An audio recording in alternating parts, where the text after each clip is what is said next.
Hey, Unruly subjects, it's Chenjerai, and I need your help to keep the show going strong. If you love what we do here, consider supporting us by joining our Patreon community. It's the best way to back the show, and you get some incredible benefits in return.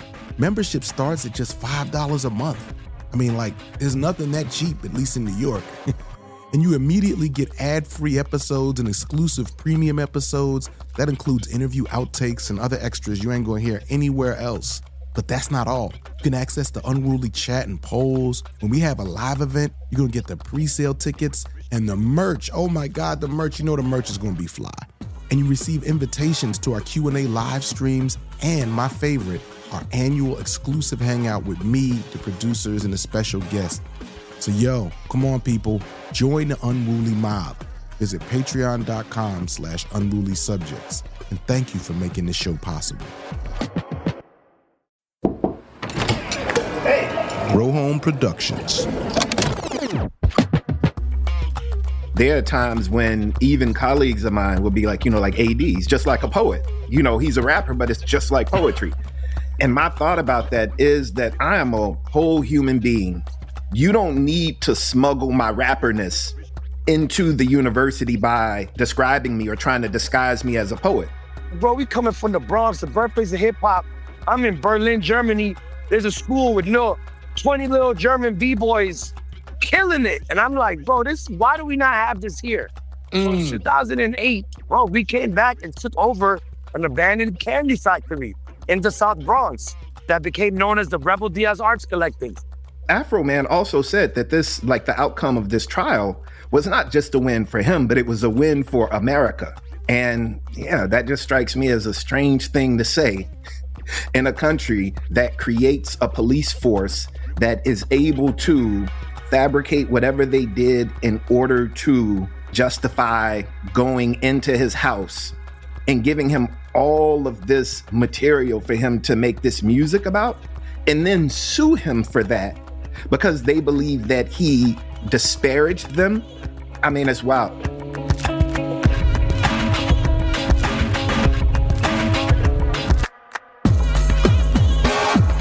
What up, y'all? Unruly Subjects is in the building. Wait a minute. Yo, I just feel like in the building doesn't feel quite right. I know that's what we do here in the intro, you know what I mean? But I feel like it's 80 some degrees, man. You know what I mean? We just came from May Day, man. People in the streets. I feel like we outside right now. You know what I'm saying? Let's try this again. Let's try this again. Here we go. What up, y'all? Unruly Subjects is outside. Oh, yes. We outside, y'all. You know what I mean? We in these streets. That's right. All right. Yo, man, welcome to the show this week, y'all. First of all, there's always a lot of madness going on in the world, but I want to thank y'all, everybody who's been listening and sharing, supporting us, you know what I'm saying? All of that, you know what I mean? We really, really appreciate it. And I always got to give a big shout out to our Patreon supporters. You know what I'm saying? Yeah, man. We're making this show independently and for free, and we trying to only be accountable to the people. So, you know what I mean? We really appreciate it. We're starting to get some more feedback from y'all. Now, we also want to hear from you, right? And one way you can weigh in is we have a listener survey. So we really, really need y'all to fill out this listener survey if you've been listening, right? Because we want to know why you listen, what you want more of, what's working, what's not working, and what might help us to build this community in an even more robust way. So the link is in the show notes. It takes less than a minute. That's all it's going to take for you to do these things, and you're really helping us a lot. So thank y'all in advance for that. Now, getting to this week, right? We have an episode we've been building for a while, and I'm really excited to bring it to you. We've been talking about a lot of real serious, intense stuff, labor strikes and, how to rescind martial law and how to kill a data center. But this week, we're going to talk about culture. I really want to talk about music, right? We're talking about music. We're talking about hip hop specifically, you know what I mean? And how hip hop actually is linked to some of these larger political struggles. And we have two really exciting guests, which I'll tell you about in a minute. But I also want to kind of talk about the news, just a little check-in on some updates of what's going on in the world. Now, I gotta say, y'all, like when I looked at everything that I wanted to talk about, I realized there's so much going on in news. We're gonna have to drop another news fiend segment. You know what I'm saying? We're gonna have to do that later this week because there's too much news. If I said everything that was on my mind, we would be here for 2 hours. And while I know there might be a few loyal listeners who would hang in there, there's some of you who would not like our show to be 2 or 3 hours. But I am going to quickly flag a few things that we will talk about. As we're recording this on Tuesday. There are voters heading to the polls in Ohio and Indiana for primaries. And there's also a special election in Michigan that could affect control of the state Senate. So by the end of the week, we'll have a better sense of like what all happened. You know what I mean? The stakes are very high.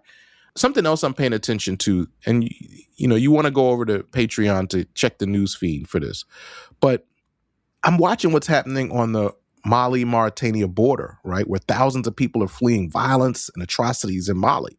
This has been developing for more than a week now, and it's not really in our news headlines, but this is a major event in the world, real stakes for that region. And so Unruly Subjects is global. We don't draw our loyalties around these borders.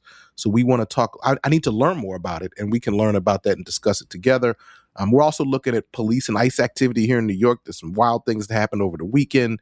And there's a fight by home care workers to end 24-hour shifts. And this is a fight led largely by immigrant women who say they can be assigned around-the-clock care while being paid only for 13 hours. And they recently launched a hunger strike. I've seen them, down there by City Hall, like hunger striking for this. And they're definitely putting some pressure on Mayor Mamdani. So we're going to check back in, and we might even do some more reporting on that. And one more thing that we're paying attention to here is a whole situation that unfolded with Killer Mike. I don't know if y'all seeing this on social media, but he kind of jumped in and sort of weighed in saying that he wants everybody to stand up and resist and strategize against, I guess, the Trump regime. But when he did this, right, celebrity comes and says, yeah, y'all vote and organize. There's a big clapback to him. A lot of people are not pleased. And I understand why, because, Killer Mike, let's be honest, he has taken some strange political positions, which were, in my estimation, actually not very progressive. But these clapback to Killer Mike is something about it feels a little fishy to me. It's like I'm looking at it and I'm like, where is this coming from? And it feels linked to some larger attacks on what people understand as the Black left. And so that's definitely something we want to give some real space to in the future, but we'll wade into it a little bit maybe at the end of the week. But let me know if y'all are also seeing this. So that's a lot, but we're going to weigh in on that in our News Fiend segment later this week. But in terms of today, last week we had an incredible May Day episode with AAUP President Todd Wolfson, Jessica Tang from AFT, and Carl Rosen from UE. And we talked about labor, higher education, authoritarianism, what it means to build power, and how May Day is sort of connected to all of that, right?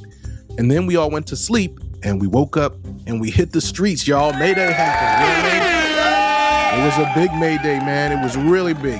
Across the country, workers, students, union, immigrant justice groups, educators, community organizations, all kinds of folks took action under the banner of May Day Strong. And yeah, it was definitely a day where a lot of people didn't go to school, didn't go to work. I participated here in New York with higher ed workers and community members at the New School. We chose that location for our rally for a reason, right? Because this was a broader New York higher ed action, right? With academic unions and community members coming together as part of the larger May Day mobilization. But it was at the New School because that university is in the middle of a brutal restructuring process, which is a term, restructuring is one of the terms people give to what I would just call capitalist violence, right? They are like cutting programs and cutting, majors, minors, course reductions, and, just firing all kinds of people in unprecedented way, trying to fire tenure people. They are really proposing a kind of bloodbath in terms of labor and with no due process, right? Or anything like that, just doing it because they think they can do it. And so for an institution that was founded as a refuge for scholars committed to intellectual freedom and left political thought, it really is emblematic of what we're up against here. But we didn't just hear from the New School, right? We also heard from people at St. John's, where there's a really egregious union busting effort. We heard from people from Columbia. We heard from people from PSC CUNY. And of course, we heard from Gene Bay, who spoke on behalf of our contract faculty here at NYU. And again, it brought together all kinds of folks. Here's just a few clips from that rally. If you came out today because you care about the integrity of the education at your school, raise your fist if you are fed up with being reduced to a number on a spreadsheet. They thought we did not have courage to walk out of the bargaining room, walk out of the classroom. Guess what? Right on the clock, hundreds of us joined the picket line in front of the Paulson Center, which was the site where our students 2 years ago had started encampment to protest the genocide in Palestine that was raided by the police at the request of our admin. They are hell-bent and determined to solve a budget crisis they're largely responsible for by shedding faculty and staff and the kinds of programs for which the new school has been famous for over a century. So that was just a little bit of the energy that you could feel at that rally. And from there, folks walked down to Washington Square Park, where it was an even bigger gathering. And, you know, one of the speakers at that rally was Mayor Mamdani, who gave, I got to say, a really powerful speech, and it was important that he was there. But it wasn't just happening in New York, right? One of the biggest stories of May Day was in North Carolina. Did y'all see what happened in North Carolina, y'all? I mean, it was like, they really turned out. They showed up in North Carolina in various places, but especially in Raleigh. I mean, in North Carolina, the teachers and education workers helped shut down 22 of the state's largest school districts, right? I mean, we're talking more than 700,000 students out of school for the day, nearly half the state's public school students. This is not a place where collective bargaining and labor rights are strong, right? They really tried to shut that down with these so-called right to work laws and all these other things. But folks found a way to collectively take on that risk, and it's really, really powerful. And, you know, look, at a different rally in North Carolina, D. Noble, he was out there too at a rally. You know, I saw some clips of him out there singing Solidarity Forever, you know. And of course, you know, that song always makes me feel emotional. And as I heard D singing it with, everybody out there at the rally, I also was like, wow, we got to sing these songs even if you can't sing. I'm not saying D can't sing. I'm just saying when I heard it, I was like, yeah, we all got to lift our voices, and we all have different kinds of voices. So anyway, I'm not putting that clip on the show. If y'all want to hear the clip of D. Noble singing Solidarity Forever, which is moving. My position is it's moving. You know what I mean? But if y'all want to hear it, y'all gotta make the demand heard somewhere. Social, Patreon. But anyway, speaking of music and speaking of everybody lifting their voice, today's episode, we talking about hip hop. You know what I mean? What at least once was the people's music. And we're not talking about it as decoration or just something that makes us move our bodies, even though that's important. We're also talking about it as theory, as memory, as organizing, and how all of that, including the bodily movement of hip hop, is all part of the struggle. You know what I mean? And it's a way people make sense of the conditions they're living under. And to speak to those issues, my first guest is my friend, the scholar, rapper, and professor, A.D. Carson. He's the author of Being Dope, Hip Hop and Theory Through Mixtape Memoir. And in our conversation, we talk about what it means to take rap seriously on its own terms, right? Not just like rap is dope because it's poetry, but rap is dope because it's rap. And it's worthy of being studied because it is hip hop itself. It's a form of knowledge, a way of theorizing the world.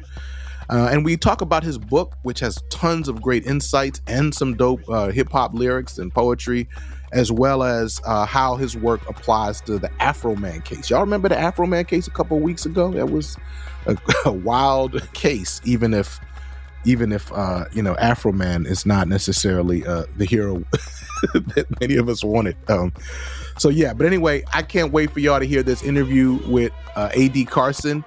So here it is.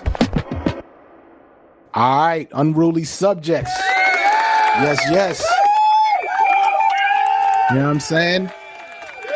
I'm real excited to come to y'all today. You know what I mean? We have an interview with somebody who's literally one of the smartest people I know. He also happens to be one of my closest friends in the world. You know what I mean?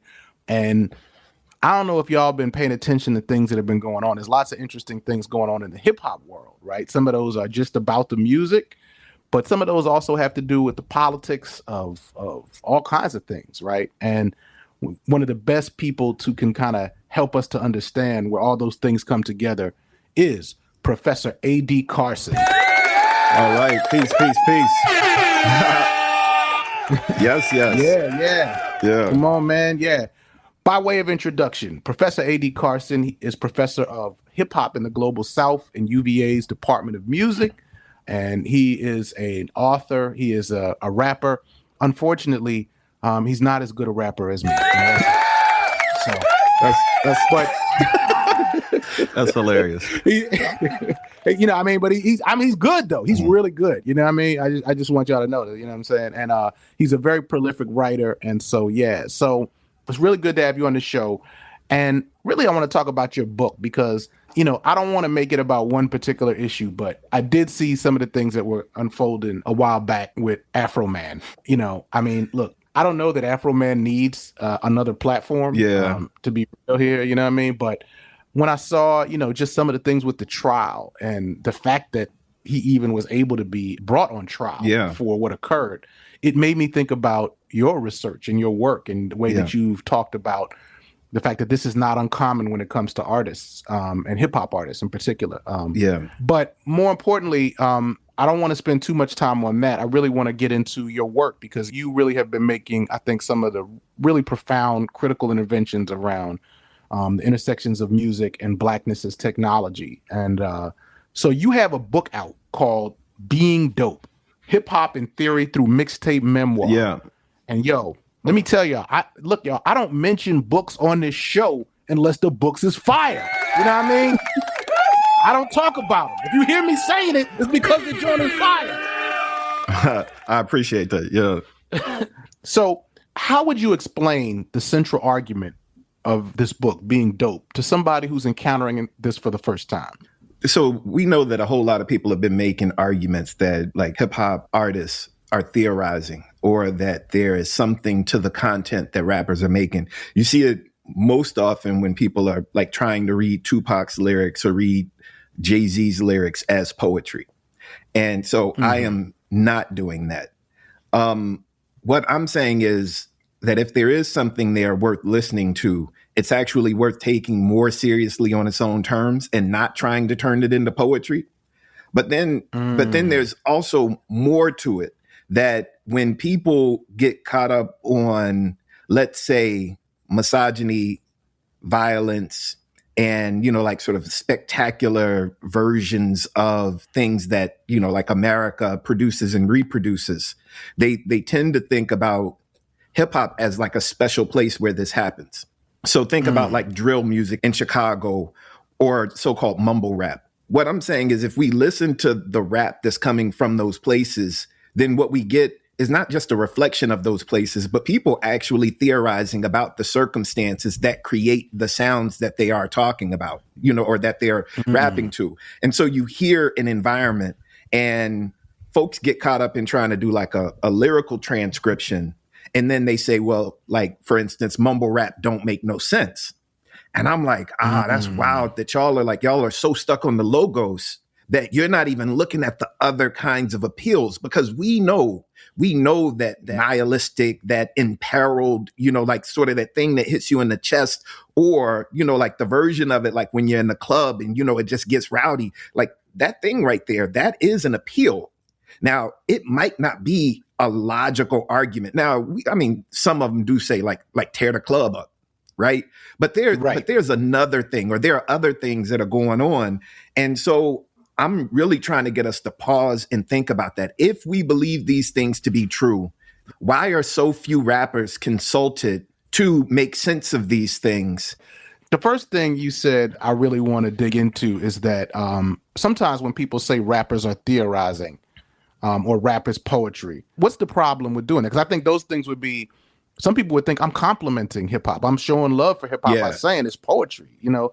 Yeah, no, and they sure do think that they're offering compliments. I mean, there are times when even colleagues of mine will be like, like AD's just like a poet. He's a rapper, but it's just like poetry. And my thought about that is that like I am a whole human being.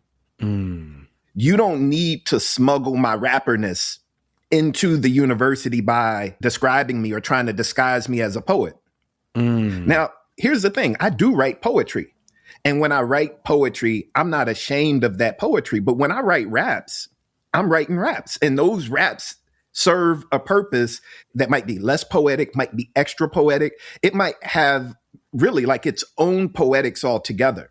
Right. Yeah. I mean, we have space to be able to discern between so many different kinds of media. Right. I mean, imagine somebody saying about Spike Lee because he's a filmmaker or he wrote a film, or Ryan Coogler wrote Sinners, that they're like, he's pretty much a novelist. Right. Because you would say, like, I guess you can make a novelization of the film. And then there is a thing that's there, but he made a film. Let's talk about what he does in filmmaking. So I want us to think about what rappers do as rap. Right. No, that makes a lot of sense. And, I know in a lot of our informal conversations, we've talked a lot about, how you get that funny feeling a lot of times when people compliment hip hop, right? When they sort of say, when you talk about, for example, hip hop in the academy, right? The way that people are teaching courses on hip hop, or if people say like they compare genres, like, again, there's one thing to appreciate the poetic content of hip hop, right? But what I hear you saying is like, nah, people are up to something else. They're sort of saying, if this is just simply rap, maybe it's not actually worthy of our attention. Correct. So I need to create a way for it to be worthy, which is precisely the opposite of both of our experience, right? In terms of hip hop as something that has taught us and that holds lessons for I think a lot of folks to learn from. Is that close? Correct. Yeah, that's precisely it. And we also just kind of have to think about the embodied experience of being a rapper, right? Like, there are a lot of adult people who feel social pressure. They rap, they write raps, they release albums, they make mixtapes. They might even just like send files to friends. But when people ask them what they're up to, if someone were to ask me, like now, when you introduce me, he's a rapper. You do that in public. Right. And then people are like, so hold on, what do you mean you rap? And then they're like, so what do you do with that? Right. It's by the way, I just got to say, imagine being introduced in public as a podcaster. You know what I mean? It's just, it's embarrassing. Even. Yeah. But when people say rapper, like, you're a person, you do all this work. And then actually, there's a lot going on. Like, when they say rapper, all these meanings sort of are imported into the conversation, right? There's an unspoken set of things, which sometimes people speak it and then it gets really wild. But is that, so say more, but take us further into this. Like, I want to claim that. I actually want to claim being a rapper, but I'm not necessarily claiming it solely on my behalf, because when, when we get down that rabbit hole and people are like, what do you do with that? Then I'm like, I teach. And then they're like, well, where do you teach? Or I say I record music, I release music. And then they're like, well, have you ever made anything I might have heard? I'm like, probably not. And then we ultimately arrive at the fact that I'm a professor of hip hop at the University of Virginia. And so then being a rapper is not this like kind of dead end, this social, like, it's not this space of, as the scholars would call it, like space of social death. Right. It's like a viable career, which also then means the content of my rap must be different than other rap. So then you become, well, quote unquote, more than a rapper. Oh, you're not just a rapper, but you're a professor. But let me just say, I got to say this, man, because, we know each other. And I also know you like to fuck with people. Yeah. Because what I hear you basically saying is, you won't say, somebody's like, hey, what do you do? You won't be like, oh yeah, I teach, music in UVA's Department of Music. You'll be like, I'm a rapper. Correct. Let the person kind of like, hang themselves.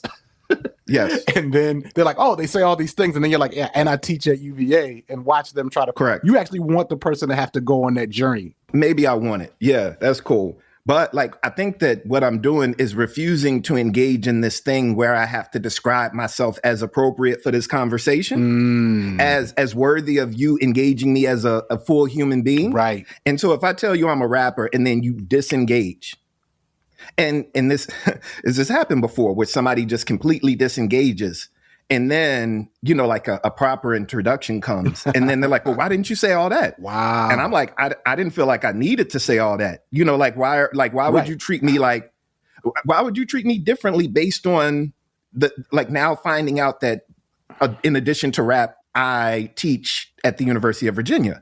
That's weird that you would play that game.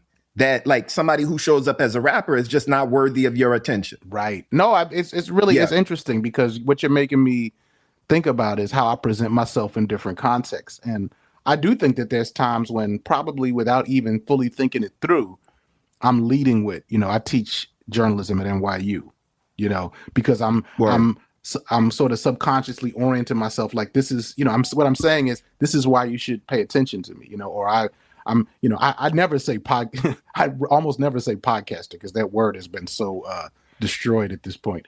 But I might say like, oh, I make audio documentaries. You know, I might say something like that. Yeah, thank you very much. And now you should talk with me more. You know, but it's like even then, right? It's almost like there's an apology for what I do built into it. You know, it's like so, or a sense that, you know, so I dig that. Now this book is called Being Dope. Why? Yes. Tell us about why you chose the metaphor dope and what that helps you say about, you know, blackness and some of these other issues, America, that you couldn't say with another metaphor. Word. Well, I mean, I think that there's just like the very practical reality of growing up, you know, in the shadow of the, you know, so-called war on drugs. And, you know, we see how that metaphor, it still sits with us in such violent ways because we know that the war on drugs in effect was and is a war on people. Absolutely. And the people have been collapsed with the drugs to such a degree that, you know, like anybody who's selling it, anybody who's doing it, anybody who's near it, if you're in the house with drugs, you're illegal. And so like this idea of sanctioning, of making human beings legal is something that is really old in this country. And we haven't gotten through that war on drugs metaphor. Now, though, we call it a crisis. And crisis does a different thing because like crisis insinuates care. War insinuates carnage, right? And so like we have been living through, like have been created through the carnage that was created through that war on drugs that was a war on people. And when I talk about dope, then I'm making a distinction between drugs and dope in the sense that there are a lot of drugs that were moved out of the licit space and are now considered illicit. So think about the example with cola that has cocaine in it. Right. And so we replaced that with a different drug. But then that drug, caffeine, is sanctioned. And because it's sanctioned, then it's legal. So we never treat caffeine like a drug. But once cocaine is moved into the illicit sphere, now there's an alternative economy that we believe that cocaine is circulating in. You used to be able to get it over the counter, but now you got to go to the alley or the side door to get it, or you got to get a prescription to get it. And so this sanctioning and unsanctioning, this making legal or making illegal, the, you know, licit and illicit, my argument is that Blackness is one of those commodities that this country has attempted to sanction and unsanction for as long as folks have been here on this continent. Wow. Really interesting.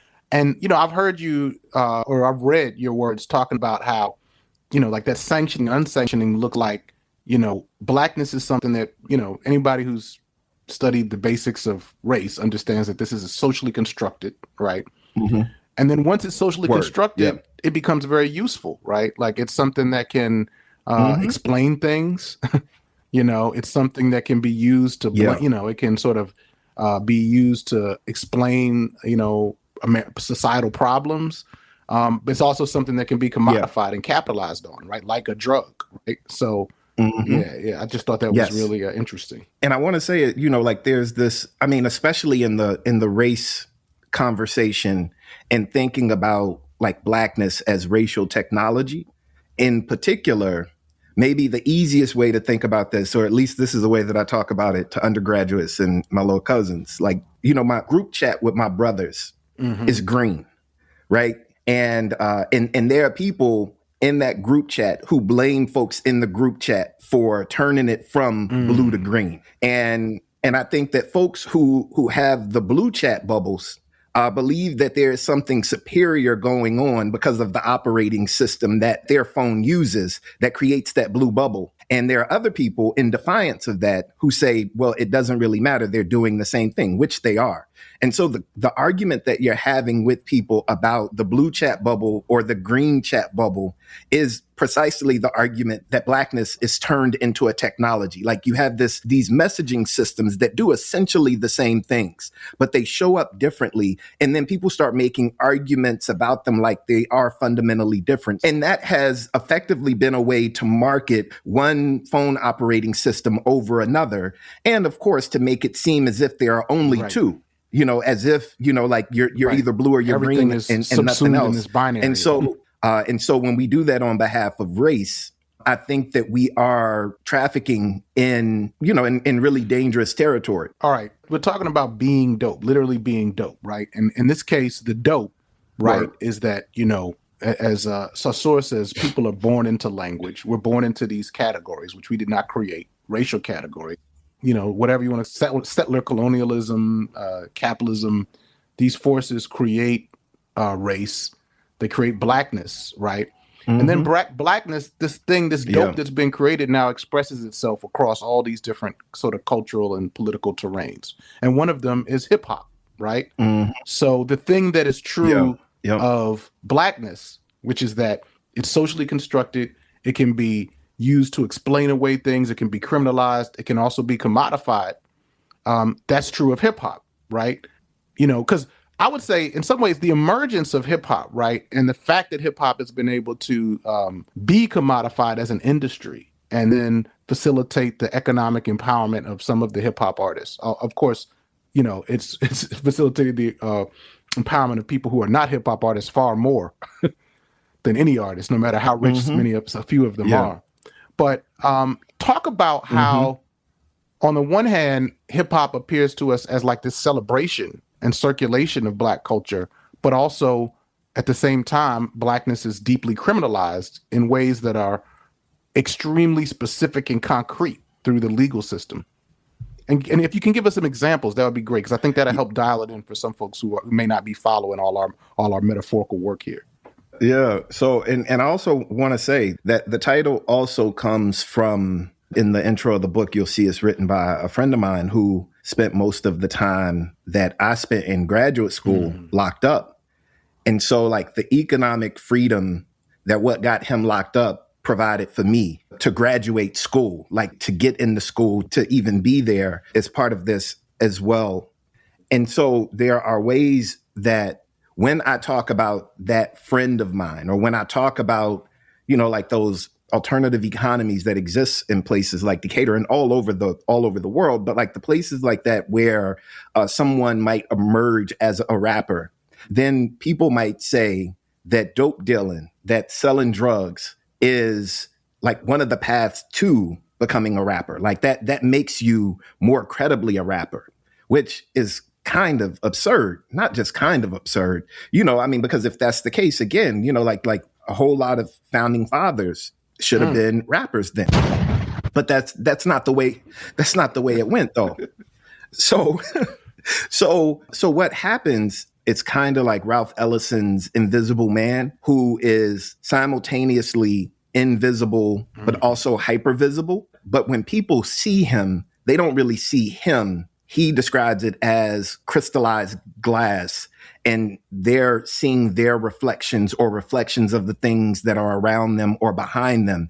And so rap in that hypervisible, invisible way, it's simultaneously fantasy and confessional. And so this kind of dovetails with the cases of people like Mac Phipps, who was signed to No Limit, and they used, like a patchwork of lyrics that were on projects that he wrote to convict him. And the circumstances seemed to point toward it being impossible for him to have committed the crime.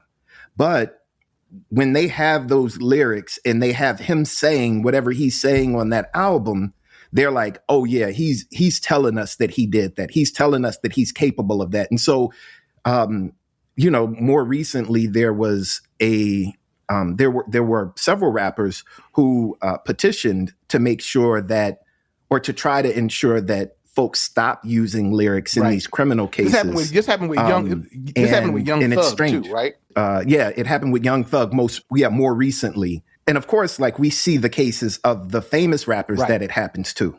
But what about the rappers who are releasing their music on Facebook or YouTube or on Instagram, and they aren't famous, and so there is no media circus to follow them around? I think that those folks are probably more vulnerable. Or someone like Dominique Brown, she was a teacher, and the school district looked at her being a rapper and said that despite the fact that she had been named Teacher of the Year and she had all these accolades and ambitions, and students were really deeply invested in her class as an instructor, that her being a rapper was enough to fire her from her job. Yeah, I know in your writing, one example you gave me that really, sort of surprised me was, I think of Run DMC, right? I mean, Run DMC certainly, telling on my age here, when I grew up, because, I did grow up in the late 1900s. But they were cool. But I don't know if I saw him as they were cool. They definitely had street savvy, but I didn't see him as drug dealers, anything like that, right? I mean, there was a moment where, he's like, keep a bag of Chiba inside my locker. But that was, at the end of the day, who among us? But my point is that, you talk about how when they toured, right? I mean, I think a lot of people would see them as positive rap now, kind of clean, wholesome rap. But when they toured, there was reports about crime rising in the areas where they toured, right? Did this really go down like that? Yeah. That Raising Hell tour, 1986, a stadium tour.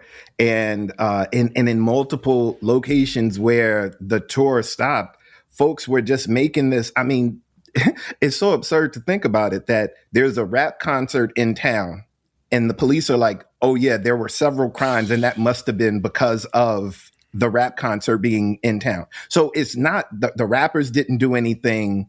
And the crimes may not have had anything to do with the rappers being there, but they're like just the mere presence of a rap concert being around. And so in Long Beach, when they were in California, before they even got on stage, there's a fight in the audience. And this whole melee broke out. And when people started writing about it, I want to say there was a guy by the name of Ed Kirch who wrote for the Rolling Stone, and he's writing about Run DMC, that rap to much of America means excessive bloodletting. That's his description of rap. And again, as you said, he's talking about Run DMC here. Yeah. And not to mention that they weren't the only people on the tour, but it all landed on them as the avatars of everything that is bad in so-called inner city America. Right. Like you talk about what this means to live in the body of the rapper, where all these things are associated with you. And we're going to have to have a longer extended conversation, because I want to draw out more of these examples. I think the examples you write about really help all this, I think, to just people say, oh, wow, you realize why the explanatory frameworks you offer us are so helpful. Word. But I would say this. I was thinking about this honestly when I saw the stories about Afro Man, because I was like, wow. I mean, for people who haven't been paying any attention to this at all, could we just narrate in 2 minutes what occurred with Afro Man? Yeah. So Afro Man, a few years ago, his home was raided under suspicion of some wild allegations that included kidnapping, and the police knocked down his door. They came in. raided the place. They didn't find anything. But in the course of damaging his property, they unhooked all of his surveillance, like his videos and things like that. And so he had all of it recorded. He decides to use the footage, use the media that is created from these people breaking down his door and coming into his house to make music so that he can repair, or at least as he tells it, so that he can repair his equipment, and repair his home. And after it starts picking up online, then several people who were involved in the raid decide to sue Afro Man for defamation and all of these other things. Right, and then as he seems to have won. This lawsuit was rejected. I mean, it was the rejected. trial is riveting. I mean, and I didn't watch all of it, but apparently one of the songs he made is this song called "Lick 'Em Low Lisa." Sort of fictitious, sort of parody satire about this one of the officers who comes to a town and provides oral pleasure to all the women in the town. So in that regard, you can see how, again, like he's coming at all the officers. He comes at the woman officer in ways that are probably sexist. And, now because I want you to tell people what you said when I called you to talk about this, what you said about Afro Man. You talked about, you were like, sort of had deemed him a person that maybe we shouldn't pay a lot of attention to. So, yeah. Oh, yeah. So, well, here's the thing, it's an imperfect science, but, I have some ways of judging whether I trust a person, like off jump or not. And so one of them is like, like a person who, who decides, against nature and everything else to like slick their hair back. And so just think about the folks who have slickbacks and then how, like, whether you trust them or not. And so Afro Man passes that test. It's not a slickback. He's got an afro. The slickback test. He passes the slickback test. The test that he does not pass, however, is the donning of an American flag, like the sartorial stylings of Americana. Is absolutely a red flag for me. So if you, no pun intended, like if you put on that red, white, and blue, and I don't care if you're doing it like as parody or whatever, if you got on a flag suit, I don't trust you. So I was going to explain it, but you kind of laid it out. So you like, so your thing is, but it's not just that he's wearing this. It's that in this case, that sort of lines up with some other parts of what appear to be his worldview, right? Yeah, because Afro Man also said that this, like the outcome of this trial, was not just a win for him, but it was a win for America. And yeah, that just strikes me as a strange thing to say in a country that has taken your identity as a rapper, or in a country that creates a police force that is able to fabricate whatever they did in order to justify going into his house, searching for whoever is kidnapped and whatever paraphernalia is around there, and then disconnecting his cameras and giving him all of this material for him to make this music about, and then sue him for that because they believe that he imperiled them, that he defamed them, that he disparaged them, painted them in a false light. And you're right, whatever the torts are. Yeah. And then there was a trial. There was an actual trial. Think about that there was a real Afro Man trial about some music that he made. One of the songs about lemon pound cake. Yeah. It's wild.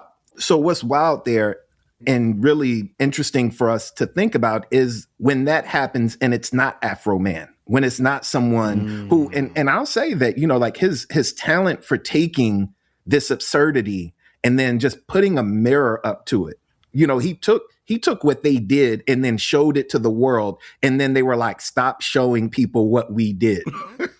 No, it's a great point. I mean, I thank you for putting language on what it was, because, I saw an interesting article in Mother Jones that was like, you don't have to like Afro Man to sort of appreciate the importance of what's going on here. And I think that you're resonate. I mean, it's like the idea that this could happen, but I gotta say, the idea that they played this whole thing in the courtroom is hilarious also. You know what I mean?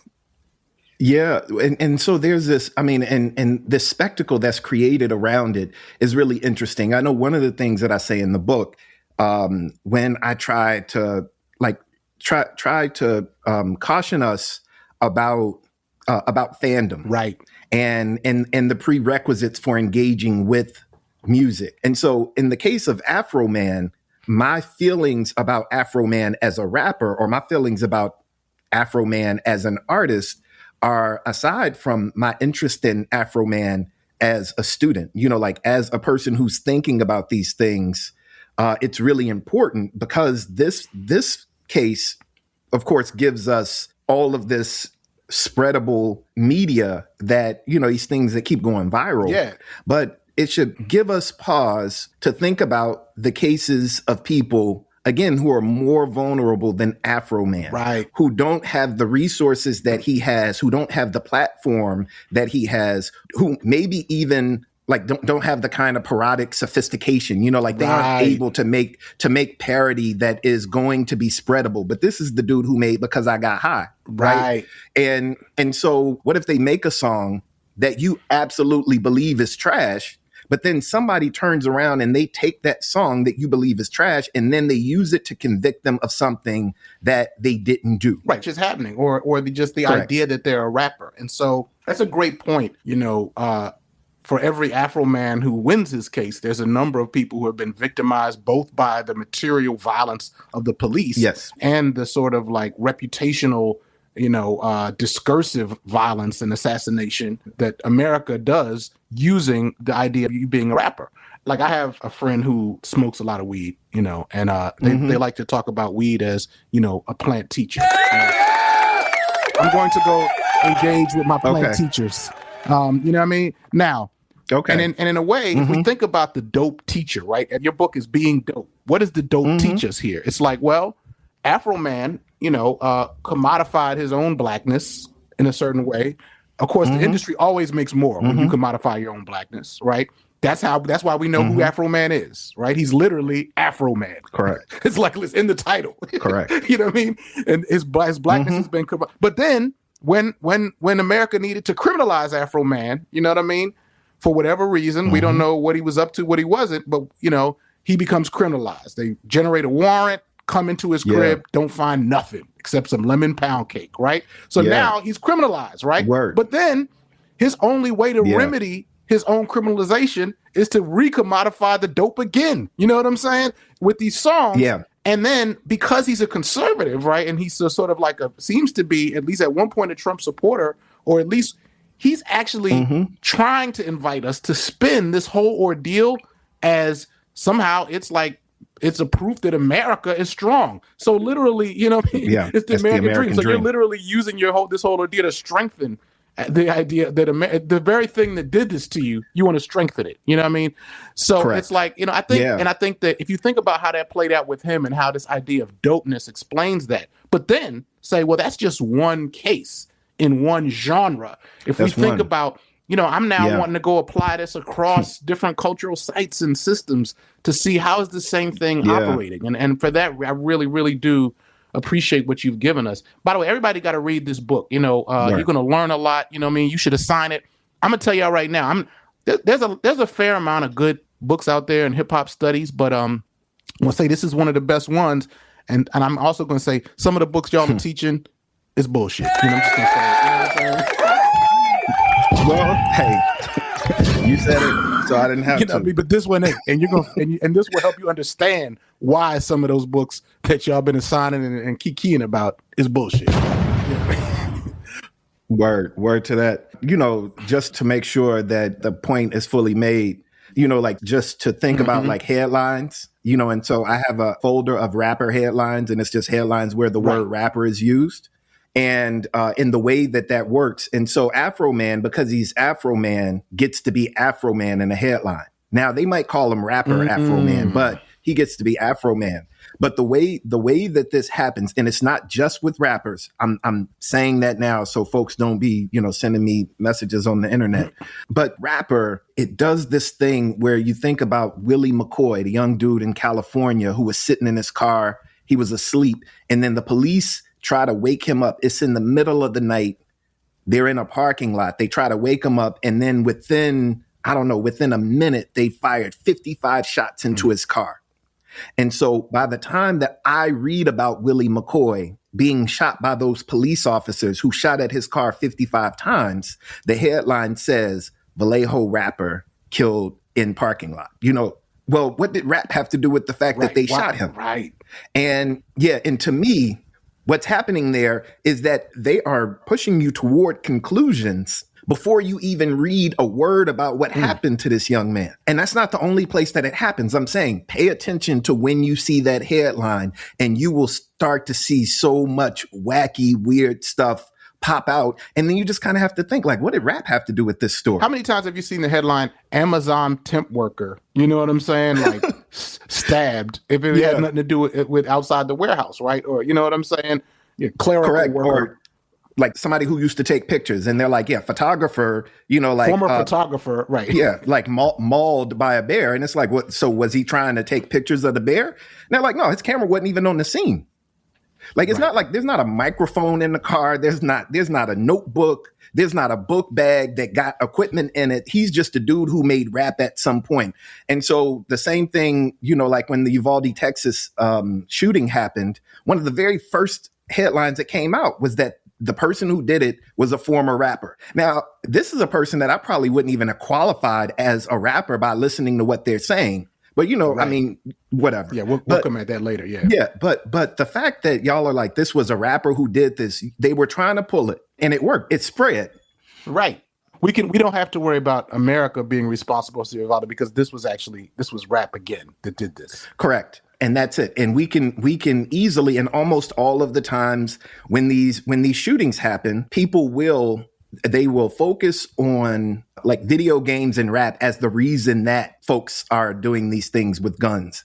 And so, when one of the Migos was killed and it was Halloween weekend, then there are, I think, like 8 other mass shootings across the country. But my inbox is filled with people saying, what's going on in rap that this rapper, that yet another rapper gets shot. And, right. My response is, because that's tragic. That's terrible. But what's going on with third graders or with fifth graders or those kids at the park, that are being shot at, because they aren't being shot at because of music.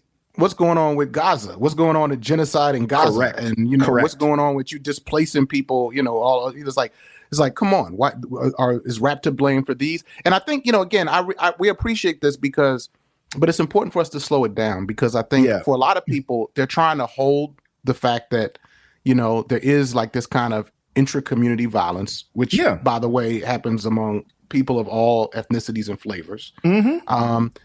They're trying to hold on to it. They're like, that's real, and some of these problems are real. They're like, some of the language of, the language and ideas and hip hop, as we said earlier in this interview, are reflective of the most oppressive parts of the American experiment. You know what I mean? So people are trying to hold that with what has happened. But I think that by slowing this down for us and giving us these metaphors and this way to think through it, to me, it shows you why it's worth it to kind of go on this journey you're inviting us, even if it's, I think, counterintuitive for us. And actually, the fact that it's counterintuitive, right? The fact that even me, I'm a whole rapper, a whole black man, and a whole professor. Mm-hmm. And even I had to really slow down to understand, like, oh, wow, this is what AD is showing us. Shows you that I've already internalized something horrible, Yeah, and I think that, and I hope, and thank you for that. But I also hope that that as we are having these conversations about the real harm that gets done, in a community between people, and there's something there too, like in the chapter, the Sleepwalking 2 chapter, where Lanice Avery brings up something about this, like about like intimate partner violence, you know, like where that falls in the conversation that we're having. And I also talk about it in the intro. I'm of course receptive to that conversation. We should be having those conversations. What I'm wary of when the reflex, whenever I'm trying to bring up the things that I'm bringing up, is to try to make it to, it's like, what about, you know, like, what about crime in Chicago? What about guns in Chicago? Right. Because what I worry about is that you aren't interested in the guns in Chicago. You just don't want to talk about guns in America. And that's the thing that I want for us to be able to hold, that we can have the conversation about what's going on in Chicago and what's going on in Decatur and what's going on, you know, in any particular place. But the conversation that we're having now is how Chicago is not the special place you go to be murdered by a gun in the United States of America. Hip hop is not a special place that you go to experience exceptional violence in America. And once we have that, then we can talk about what it looks like in community to try to like bring folks in, to call folks in, to have conversations about what is going on. But when we are using rap to scapegoat, we aren't doing a productive thing at all. Like, we're just making it seem like hip hop is a special place where what America has produced like happens spectacularly. And we just know that to be false. Yeah, and you're using the dope to let Empire off the hook. You know what I'm saying? And we're not here for that. We're not, because we actually want to get to the roots of this. So, unruly subjects. There's so much that we need to talk about with Dr. A.D. Carson. I mean, we didn't even talk about how he became Dr. A.D. Carson, but he's often forced to talk about that, and he can't get to the ideas in the book. So, we're gonna bring him back to talk about that. Talk about some of the music. We might even let y'all hear some music we did together. You know what I mean? But, yes. Thank you, A.D. Carson. We really appreciate it, Professor Carson. We're gonna have you back soon. All right. All right. Thank you, man. I appreciate you. Yeah, y'all. That was my man A.D. Carson. You know what I mean? The author of Being Dope, Hip Hop in Theory Through Mixtape Memoir. You should definitely check out that book. But I also want y'all to hear AD as a hip hop artist, because, you know, he got real bars, man. So I think on his latest project, which you can find on Bandcamp, called For Immediate Release, he has a song called Poser. And he definitely lets off some rhetorical shots on this song against various people that he is sort of engaging in intellectual debate with. So y'all should definitely check it out. So here it is, a little bit of Poser. Go take a look in the mirror, nigga. This here's about ya. Bet you got fears with all these people out here about ya. Well, I'm just cleaning up the air to get it clear. If you heard that it was said, you could bet I said it here. Nigga, I heard your raps about the ampersand and the asterisk. But real question, who the fuck even asked for this? Trying to convince the world that what you do is academic got you sounding like you might have started school but never finished.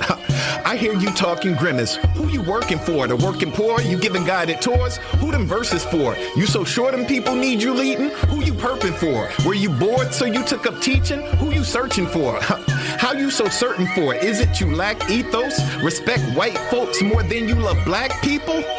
Now that's evil. Do you look around and see no accountability and think that now you living free? Oh, you convince the world that now we live in things. You decipher what we say for them, so now we get to dream.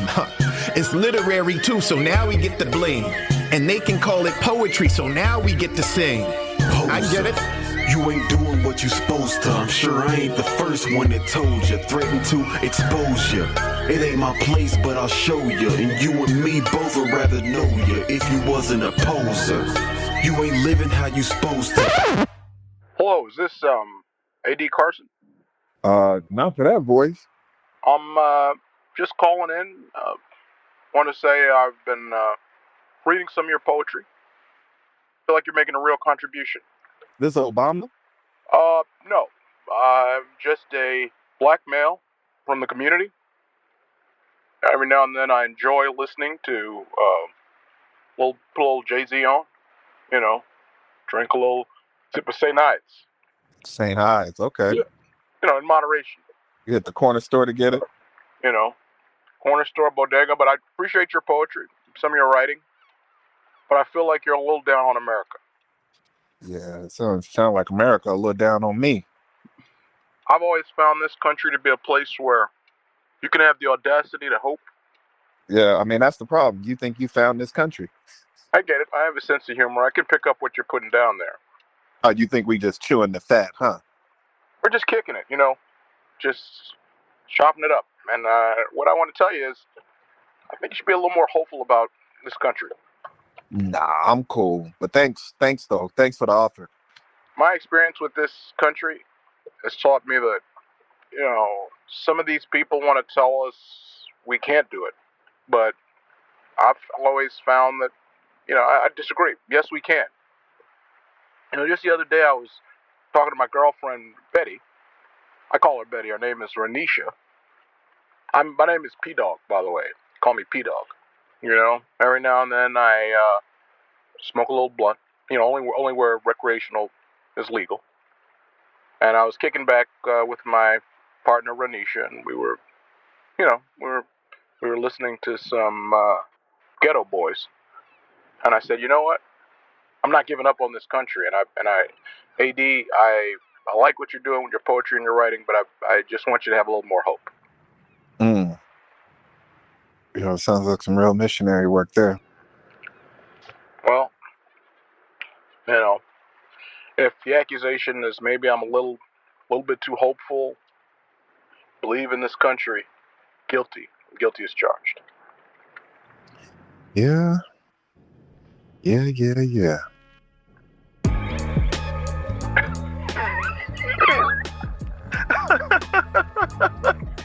What's going on with you?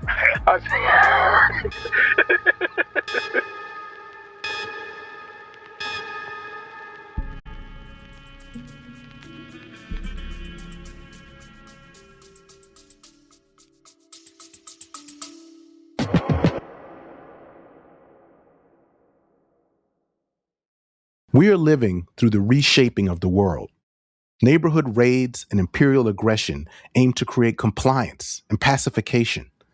But against the forces of fear and division, our communities are standing up with stunning acts of bravery and organization. Old networks and tactics are being revived, and new alliances are being forged in the heat of struggle. It's never been more urgent for us to come together and strengthen our movements by learning from one another. This September 4th to 7th in Chicago, the Socialism Conference will bring together thousands of people from all over the country and the world for a 4-day conference featuring more than 100 participatory discussions, lectures, and workshops. Socialism is the place for both seasoned organizers and new activists to sharpen analysis, hone strategy, and build community. The Socialism Conference is brought to you by Haymarket Books in partnership with dozens of endorsing left-wing organizations and publications. Visit socialismconference.org to learn more and make sure to register by June 19th for the early bird discounted rate.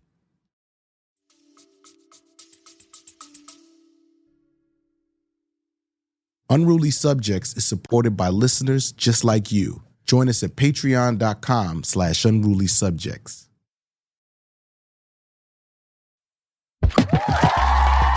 Yeah, y'all. So longtime listeners of the show, y'all might recognize P-Dawg. He's somebody that calls in and offers his take. And so it's always interesting to hear from P-Dawg. But, this conversation that we're having, the way I see it, what's deeper than just talking about like what hip hop I like or what hip hop I don't like is to really talk about the work that hip hop is doing, right? Hip hop is doing intellectual work. That's AD's part, is it's already doing intellectual work. It's already theorizing, already carrying history, place, contradiction, pain, violence, joy, all those things, right? And so we don't have to translate it. It's just to learn how to listen. And we're going to stay with that as we move into the next interview, because we're going to move from hip hop as theory to hip hop as organizing practice. And my next guest is Rod Stars from Rebel Diaz. He's one of my favorite political artists. Rebel Diaz are Chilean-American brothers who grew up in Chicago and came up in the South Bronx. They're children of Chilean political refugees. And their music really carries forward that spirit of Nueva Canción through hip-hop, you know what I'm saying? And we talk about the group's history, their political education, the Rebel Diaz Arts Collective, which was an incredible thing that I remember. And, everybody needs to understand this story. And we talk about how they understood hip hop not just as music, but as actual infrastructure, right? As a space where young people can learn recording, writing, design, organizing, all those things, right? And we're definitely going to talk about this song called Chicago Teacher, a song they released during the 2012 Chicago Teachers Union strike. And it just does something that hip hop has always had the power to do, which is honor the people who shaped us and connects that love that you have for those mentors and teachers to struggle. I knew about Rebel Diaz for a while, but when I heard the song Chicago Teacher, I ain't gonna lie. The toxic rules of masculinity that I learned told me that I'm not allowed to admit when I cry, but that song brought me to tears when I first heard it, bro. Anyway, man, supreme respect. Can you tell me a little bit about that song? And then I would love to talk more about just how y'all have approached, music and politics more generally. What's crazy was that we were on tour, and I was in a hotel room. I'll never forget, in a hotel room in Denver, Colorado, watching the news of the Chicago Teachers Union strike. Now, what's crazy is that during the strike, the leader of the CTU was a teacher by the name of Karen Lewis. Karen Lewis was a chemistry teacher at my high school, where I went to high school in Chicago. So there was already that connection. Then her husband was Coach Lewis of the basketball team and was also a gym teacher. So I had a lot of connections already. But long story short, I'm in this hotel room and I'm pacing back and forth. Out of the crew, my brother and Erla, because they're DJs and producers, a little bit more introverted. And so I'm just repeating this, which what ended up being the hook. I was like, homie, I was taught by a Chicago teacher. And they kept telling me, they're like, yo, bro, you got to stop that, because I was being annoying. And so my brother was like, what, allow me not to just make this dude a beat. Since he ain't shutting up. And we ended up working on a song right then and there in the hotel room.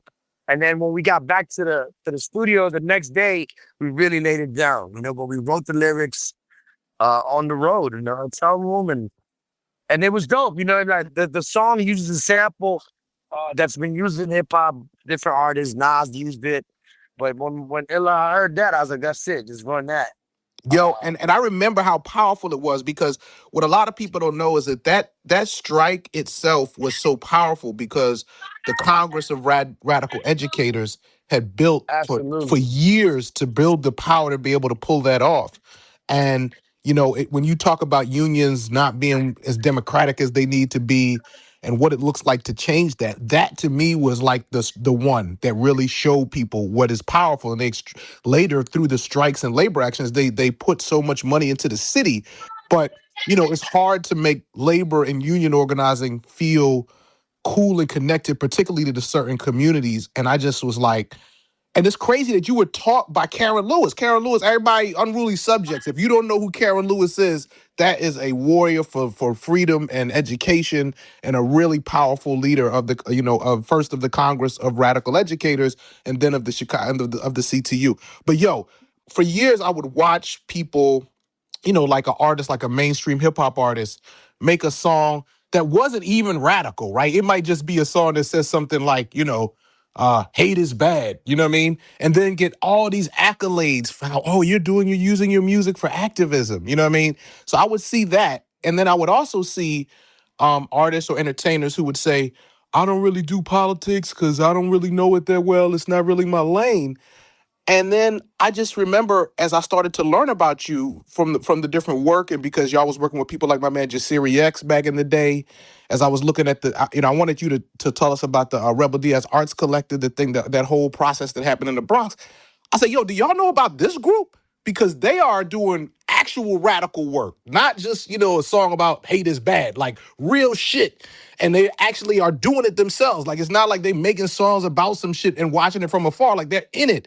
And y'all were an example of that from so early. Could you just talk about, how y'all understood that was the tradition, but also what I really am curious about is how it felt to be doing that when that was not at all the norm in hip hop? I'll share with you. We had two big influences. One, the hip hop scene in Chile had this very strong movement called hip hop logia, like hip hopology would be the translation, right? And their motto was del mensaje a la acción, from the message to action. And I had never even heard of the term hip hop education. I had never even thought of like a hip hop workshop. And I'll keep it on it. Like, I think like many children of immigrants, we had like two realities growing up in Chicago, which is like we in the hood, and then we're like back at home in the warmth of like even like the Spanish language or whatever. But when I seen hip hop being organized in Chile, I'm like, bro, this is great. I've never seen a hip hop workshop. So that was super inspiring, right? And then and what was inspiring too was that they were because in Chile there wasn't a hip hop industry, right? Everything was do it yourself. Everything was, that was that. Then when our group started touring, you know what I'm saying? We were able to see, man, different like anarchist groups that had taken over buildings. I'm talking about we did a whole tour in Germany that was nothing but anarchist squat houses. You know what I'm saying? Wow. And Yeah, I heard those kind of movements are really developed. In my travels in Europe, I haven't gotten crazy. That's what I heard. Like I'm talking about they took over a whole abandoned school and turned it into a hip hop school. And I'm like, bro, we coming from the Bronx, the birthplace of hip hop. I'm in Berlin, Germany. There's a school with 20 little German B-boys killing it. And I'm like, bro, why do we not have this here? So in 2008, bro, we came back and took over an abandoned candy factory in the South Bronx that became known as the Rebel Diaz Arts Collective. We had it for 5 years. You know what I'm saying? And for that, the whole concept, like even it sounds cliche, but if you build it, they will come. On some Fear the Dream shit, we built an autonomous hip hop community center. And that's what, and we opened it up, to the youth. But we were not a nonprofit. It wasn't like, oh, sorry, the community center is closing to the kids. Y'all got to go home. It was like real life mentorship. They really found a safe place to be at, And so once we already had the young people pulling up and coming through, we were like, man, we got to start doing workshops. Then we figured out a way that summer youth employment from the city, some of these bigger cities have these, summer youth employment programs. Right. We met the leaders of the summer youth program, and we were like, yo, we already got our kids. And so I'm telling kids, look, you want to work on your album this summer? That's going to be your summer youth employment job. Rather than them jobs where they, you intern at some spot, cleaning up a floor or just doing busy work. We were like, look, let's teach these young folks how to record in the studio, how to do graphic design, how to do what we also consider to be like urban technology. Like we started framing hip hop as like urban technology because we're like, all right, these artists are going to need someone to do flyers. Someone got to do video editing. Someone got to be the manager. If you want to be an artist, all right, who's going to be your manager? Who's going to put your project together? And so like really teaching the game to a lot of the younger folks. And I'll be honest, like while we were doing the work, a lot of it was just organic. We ended up getting funded by the Bolivarian Revolution. You know what I mean? Hugo Chavez came in 2005, 3 years before we took over the building. And, they started supporting the South Bronx through heating oil initially, but then they opened up a fund in which they started supporting groups doing social justice work. And we were one of the beneficiaries of that. And man, if we were doing all this work with no bread, once we got a little bit of funding, it was over with. We built studios in that spot. I remember hearing about this, and I just thought it was also so powerful the way it started as like a squatting kind of takeover of a public, of a building. You know what I mean? Yeah. I mean, that was, we ended up, we held on to it for 5 years. And when I tell you, brother, that the NYPD, bro, they were licking their chops to get at us. They would try to raid us all the time. And they could never do nothing about it because, real talk, we had the people power to defend the space, and we had the young people and the parents supporting us that we were doing positive work. You know what I mean? Yeah, I mean, could you talk about how you built that? Because I don't know if you know. So I made a podcast called Empire City. It's about the origin story of the NYPD. We go all the way back to the beginning, and we really talk about we kind of like really put some historical meat on what the function of this policing institution is. But I'm really interested in how you all were producing a sense of safety because, I think that example of the police wanting to evict you out of there while you're actually producing safety for people is so rich. Well, so the reason we have beef with the police is that we had murals. We had like a 70-foot wall in the building that we took over. Because the building we took over was an abandoned candy factory. And so literally the rooftop of that factory, you could see from the Bruckner Expressway. So if you're a graffiti writer, we had major space to do and so we started throwing up political slogans. We did a no human being is illegal. We did a I am Troy Davis. This is around the Troy Davis era. Right. You know what I mean? Right. And I always got to remind folks, there would not, and mark these words, there would not have been a movement as big at Occupy Wall Street if it had not been for the Black and brown folks that marched for Troy Davis from Union Square and decided to go. You know what I'm saying? A lot of folks are like, oh, September 17th was the day that Occupy Wall Street started. But no one even knew about Occupy Wall Street until September 21st, which is the day that Troy Davis was assassinated. And then that's when the Black and brown folks showed up at Occupy Wall Street. Wow. No, it's important to get that movement history right because so often, you know what I'm saying? I mean, and again, credit to everybody who contributed in positive ways to Occupy, but that history is not the dominant history and we need to know that. You know what I mean? Yeah, no, for sure, for sure. And so, yeah, we were building also in the moment in which Obama was president. You know what I mean? I'll be honest, a lot of the radical politics that we were talking about back then were kind of hard to get across. You know what I mean? Say more. Yeah, because I mean, this is what look, what better time to talk about these contradictions with the Democrats than now? So tell them what was the deal? How did what was it? It was the Obama era. Yeah, and it was the Obama era, but at the same time, there were still deportations going on at alarming rates. You know what I mean? And I mean, what's going on today with ICE is, unacceptable, violent, criminal, all of that. But, and we see it more because it's now being put on the media. And, the way that Trump is moving is very much, like unapologetic about it. But a lot of times, similar moves are being made by the Democrats just behind, closed doors. I mean, Tom Homan, who's overseeing the Trump thing, was Obama's immigration guy. Well, absolutely, right, exactly. And so I appreciate you even, mentioning that because, we have a lot of these similar figures. We like to say that Democrats and the Republicans are both wings of the same capitalist bird. Come on, man. So we clear, that neither of the parties are ever really going to serve, the conditions of our people. You know what I'm saying? And I share this with folks. You can't just oppose, you got to propose. And for us, that community space was a proposal.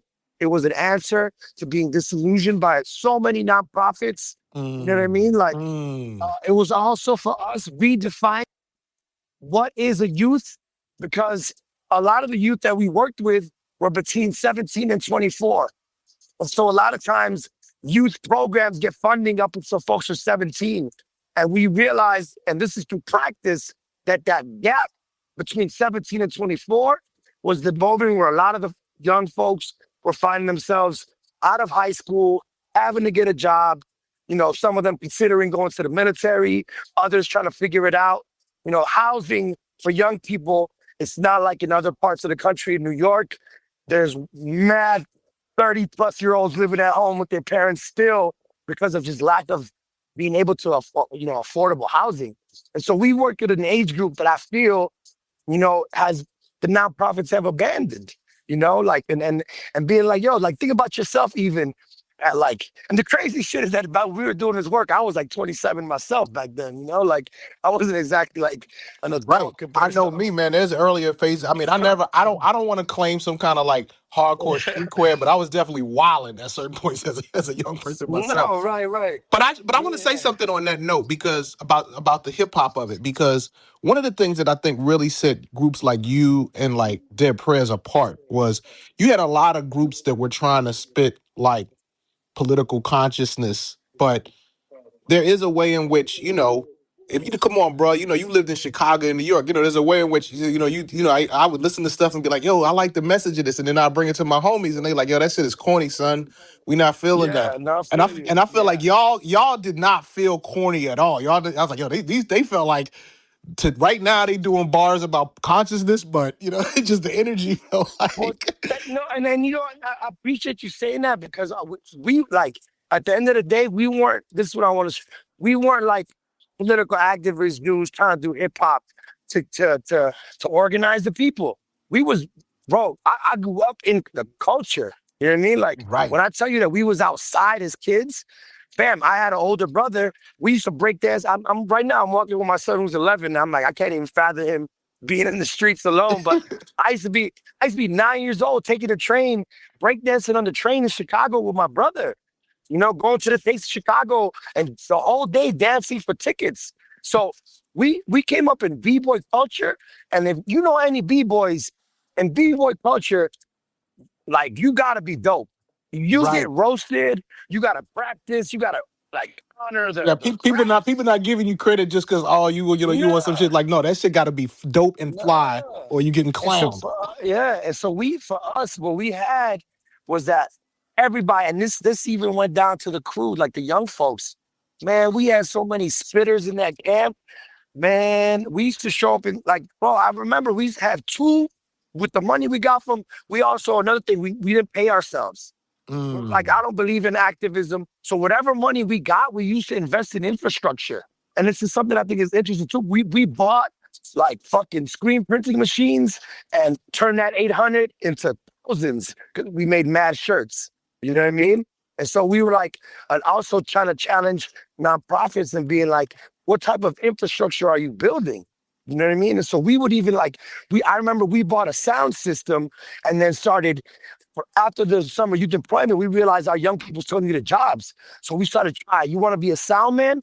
I got young folks that to this day work as sound men or sound folks, whatever, in different New York venues, just never having gone to college, but just being around the space and learning how to do sound at our events. Young ladies that are DJs that learn how to DJ in our program. And that's powerful. And I appreciate the critique. Obviously there's a lot of people trying to do good work or doing good work in within the nonprofit industrial complex. But I love what you're saying. There's 2 points you're making that I just want to lift up. One is that, you're actually trying to do something that leaves people with their own empowerment, not just like a grant comes in and the people are not left with things. But the other thing that you're saying that's so important is when you said you have to offer people like a vision and to build something. It can't just be opposed. You know what I mean? Yeah. And then the thing is that what we realized too with the young folks is that they felt part of it. You know what I mean? Like they were like, yo, I painted this wall. There was a brother named Tito in my hood. He's one of my favorite brothers in my neighborhood. My son loves him and everything, right? Tito was going through a rough stage. There's a Tito in every neighborhood, you know what I'm saying? He had the rough voice. What's up, Poppy? He's on the block at all times. He's like the welcome committee on the block. Right. And when we took over this building, there's one thing we realized. In the movement, there's a lack of skill sets. Everybody got fucking ideas. Everybody got analysis. All the revolutionaries I could quote Malcolm X, Angela Davis, but how many people know how to put up some drywall? How many people know how to do carpentry? How many people are electricians? How many people know how to do plumbing? You know what I'm saying? Like real talk, like to the listeners out there. If right now in today's world, the fascists were to be like, all right, revolutionaries, all right, people, here's the keys to the government, the power. Do we have the skill sets amongst I'm not saying that we don't, but I think in social movements, sometimes we don't have all of those skill sets. No, you're right, bro. I don't know if everybody can't be a podcaster. I mean, I could bake, but like you said, what about electricity? What about those skills? You know what I mean? It's real talk. I even realized this shit myself. And I had to also, for example, the crew would laugh at me because they'll be like, man, Rod cannot build shit. But he can, but he can go find you. He'll come back. You give him an hour, he'll come back with 5 to 10 people that know how to build something. So now I have to also like we have to recognize also what our skill sets were. Like, damn, I really don't know how to build nothing, but I'm a people person. I'm gonna go find you some brothers that are built. So, long story short, we needed an electrician to help us wire up the building's abandoned factory, right? Rough conditions. And for weeks, bro, I'm talking about for weeks, my man Tito was like, yo, let me holler at you. And I was kind of avoiding him because I kind of prejudged him. Like, man, Tito's going to be on some bullshit, whatever, right? And it turns out fucking Tito for 2 weeks was trying to tell me that he's a master electrician, that he just happens to be unemployed and on hard times, right? And so here I was with all this political ideology, ignoring my man Tito. And so when I asked around, yo, man, we need an electrician. They're like, yo, bro, holla at Tito. And I'm like, you gotta be fucking kidding, Tito. And Tito was like, man, Pa, I've been trying to fucking tell you for the last 2 weeks that I got you. And so here I was. And so the lesson I learned, brother, is that everybody in your community has something to offer. We're not all going to be revolutionaries, but everybody on your block has some type of skill set to offer. And I learned that because Tito was, and bro, he hooked up the whole, we had dimming lights in the studio. And when I said, Tito, what you need? He said, Pa, just give me some chicken wings and a 6-pack and I'll hook up this whole spot. And he did that. And then Tito, to this day, became one of our founding members. And brother, he is so skilled and so dope. But the lesson learned is that I was avoiding him because I was judging him. And this, mind you, this is my man. But I was like, Tito's gonna be on some bullshit. And so the lesson learned, brother, is that everybody has something to contribute. You don't have to be a revolutionary to contribute to the movements. And for me, I tell that story to everybody because that's what we need in the hood. We need to include Tito's. We need to include from every block.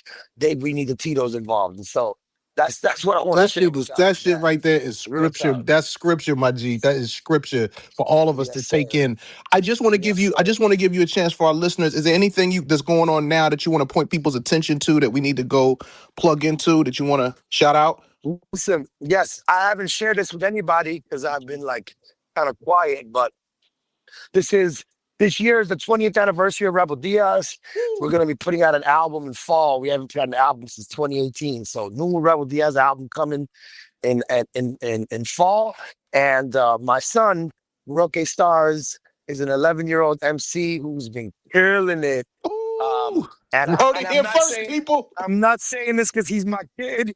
Yo, he just finished bodying an open mic that we did in Brooklyn the other day. And so very much... just very much check out for. This is the greatest news. You just made my week. And please, we gotta come on Unruly Subjects. Matter of fact, we're gonna come to y'all wherever you at. We need this launch to be major. We want to be involved, man. Thank you so much for the knowledge, for the legacy, for the work, and shout out and much respect to your son. What's his name again? Roque, R-O-Q-U-E, like the great Salvadorian poet Roque Dalton. So his name is Roque Stars, last name like the Pops. Rodrigo, thank you for talking to us.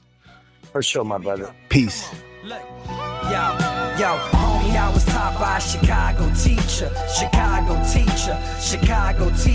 I learned to read and write from a Chicago teacher, so I'm inspired by the fight from our Chicago teachers. Homie, I was taught by a Chicago teacher. I learned to read and write from a Chicago teacher, so I'm inspired by the fight from our Chicago teachers. The teachers are tired, the students dumbfounded. The budgets get cut, so classes are overcrowded. Streets full of violence, the blue code is silence. So I'ma keep rhyming till salaries start rising. The unions are uprising, taken to the streets. The workers are united, so the mayors got beef.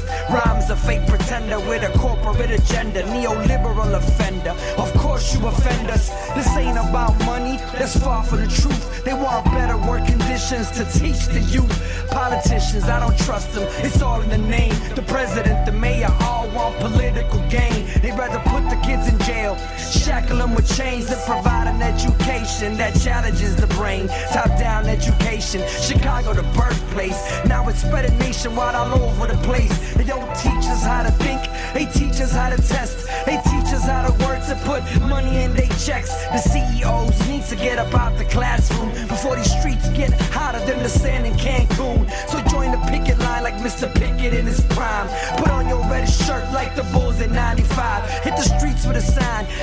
fighting for mine. It's a fork in the road, and you gotta choose a side. And yes, I'm proud to say I was a public school student. It was public school teachers that first taught me music. And yes, I'm proud to say I was a public school student. A public school teacher first taught me music. Homie, I was taught by a Chicago teacher, Chicago teacher, Chicago teacher. I learned to read and write from a Chicago teacher, so I'm inspired by the fight from my Chicago teachers. Went to Lil Lincoln School in a Lil school bus. Desegregation, pay 20 cents for lunch. Reduced price ticket for the lower income children. Art and music classes in between math and English. Now it's different, they just teaching to the test. Forced by the feds, or they losing that check. Too many children left behind by this corporate assembly line. How they privatize education is a human right, and their kids gonna be fine. They send them to private schools, while ours get sent to prison or given a job serving fast food. Cash rules, so it gets treated like a business. Bought and sold by businessmen turned politicians. So if Ron was the chief of staff, and Arnie Duncan got his start in Chicago selling off the education system, then Obama gotta respond. The teachers or the corporations, which side is he on? The streets is getting hot, they blame the heat on Chief Keef, but it's a million others like him being created every week. If we don't teach, we don't learn, and the streets is gonna burn before it gets worse. I put on my red shirt, cause homie, I was taught by a Chicago teacher, Chicago teacher, Chicago teacher. I learned to read and write from a Chicago teacher, so I'm inspired by the fight for my Chicago teachers. Homie, I was taught by a Chicago teacher, Chicago teacher, Chicago teacher. I learned to read and write from a Chicago teacher, so I'm inspired by the fight for my Chicago teachers. Yeah, ha. Bateman Elementary, where Illinois went. Lincoln School, Lane Tech, Lincoln Park High School. DJ Illinois went to Roosevelt, and now he producing beats worldwide. Let's go.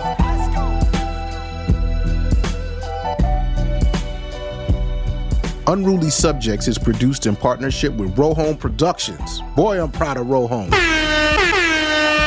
Alex Lewis is Rohome's creative director. John Myers is Rohome's executive producer. Big shout out to Danya Abdel Hamid, part of the Rohome team. And a real big thanks to Alwyn Sal, who helped us with the AD Carson interview. Alwyn is going to be joining the Unruly team for the summer. Welcome, Alwyn. Shout out to my wife, Sadaka. Shout out to my daughter, Yola. Shout out to my assistant, Carissa. And thanks to my special guest this week, the esteemed, the powerful AD Carson. You know what I'm saying? And yo, major big up and supreme respect to Rodrigo Stars from Rebel Diaz. Yes. Our theme music was composed by Axel Kokutier. Alex Tatusian made our tile art. Make sure you subscribe to Unruly Subjects wherever you get your podcasts. You know what I'm saying? Unruly Subjects is now on YouTube, y'all. So you can go to Unruly Subjects YouTube account and share the links there when it's easy to listen there. You can do that, you know what I mean? You can also follow the show on Instagram at Unruly Subjects Pod. You know, I'm spending too much time on social media. We post all kind of interesting stuff there. My personal Instagram is at Chenjerai. And yo, if you got something to tell me, there's a new way to get in touch with us. You can now send a message directly through the podcast app you're listening to now, right? So at the top of the show notes, there's a link that says text the Unruly hotline here. We want you to click that and you can send us a text or even a voice memo, right? We might even give you a shout out on the air. So, you know what I mean? Let us know how you feel. Yo, and by the way, did you hear our May Day episode from last week? We had Todd Wilson, president of AAUP and VP of AFT, Jessica Tang from AFT, Carl Rosen from UE, and we also had my man D Noble and Carla Harris. I promise you, man, this episode is circulating. It's going to make you feel good, so check that one out. And yo, we will see you next week with another banger. Peace.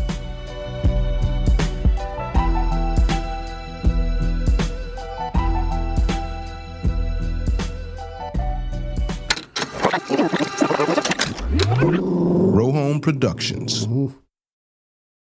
Unruly Subjects is supported by listeners just like you. Join us at patreon.com/unrulysubjects.